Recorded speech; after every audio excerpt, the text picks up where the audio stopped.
I'm going to walk you through a water pump replacement on a 2009 Ram 2500 Cummins diesel. I basically found out I needed to replace the water pump after I was driving down the freeway, and the first thing I noticed was that I didn't have any heat coming out of my vents. So I looked down at my temp gauge, and it was bouncing between 200 and 220 degrees. So I pulled over, walked around to the front of the truck. I heard a gurgling sound. So I figured it was probably something coolant related. Once I got the truck home, I found that the water pump was leaking, and my water pump was leaking from the pulley side of the water pump cover. Water pumps fail pretty commonly on these trucks. It's nothing to be scared of. We're going to walk through it in this video, and hope it's helpful for you. Alright, so to take this air box out, there's going to be a 10 mil nut here at the very front. Alright, so the nut's off here in the front, the little 10 mil nut. Loosened up this hose clamp right here. Slide the clamp counterclockwise basically to get these little tabs to disengage. And then don't forget to disconnect your sensors here. Turns out the back one is a little easier to pull when you got the red tab into the upward position. And she should pop out, just like that. And then I gotta undo this little retainer here, pull that out, yep. And with a little wiggling, I got it to come out. I'm gonna pull the fan shroud back a little bit, just two nuts. You got one, if you're looking at the engine here, you got one nut right there. And you got a similar one on the other side here. So I'm just gonna get those nuts off so I can pull the fan shroud back a little bit, give myself a little more space. All right, got those two nuts pulled. They are 13 millimeter. All right, so I went and got a breaker bar and got the belt removed. The tensioner is right down there. It's got the breaker bar on there. You got to kind of finagle it behind the fan here. But then you push that. If you're looking from the front of the truck, you'll push it clockwise. There's your lower water pump cover bolt. You can see I've loosened it up already. That's these are two 10 mil bolts. There's the upper one. All right, so I got those two 10 mil bolts out and pulled the water pump out. That's where it was sitting. Not really seeing any real obvious issues or places where it would have leaked, I guess. Here's the seal that came out with it, and I examined that. That looks fine.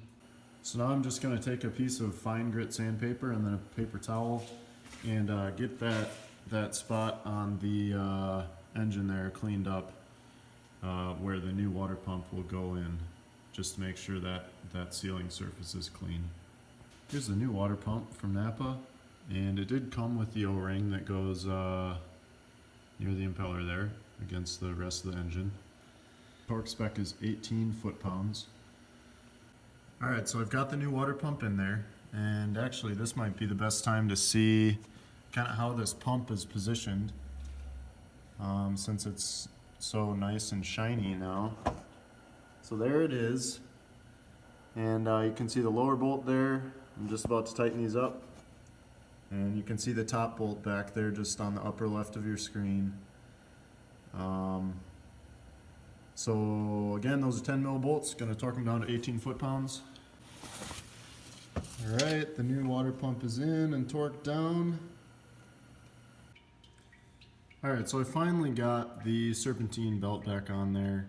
Main issue was that it was tough to get the breaker bar onto the tensioner in a spot that gave me enough range of motion to really get the slack that I needed. So I had to have a buddy pull on the belt while I put the breaker bar on the tensioner in a different location, basically to give me more range of motion on it, and then I could extend it all the way and get the belt over the top of the alternator here. That was the last pulley that I left, basically the one that we were working with the tensioner.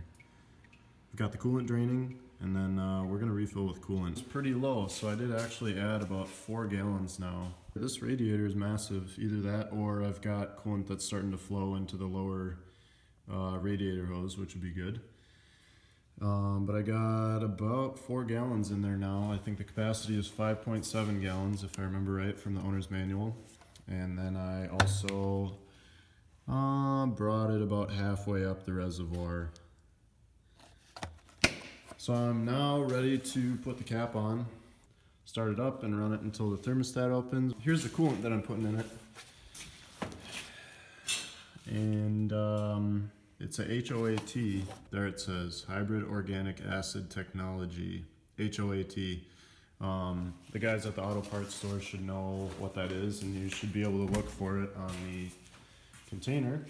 With the diesel engines, they have cylinder liners that can get corroded, I guess, if you don't have that type of coolant in the engine. So anyway, make sure you're getting the right coolant. And of course, don't forget to put your intake back on. And your 2 sensors, hose clamp. There is a locating pin down in the back by the battery here.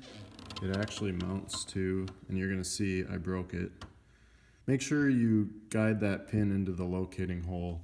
Got your 1 10 bolt up here, 2 sensors, hose clamp. Good to go. So once you've got everything put back together, start the truck up, check for leaks, and run it for a while to get the air burped out of the coolant system. I hope this video was helpful for you, and good luck.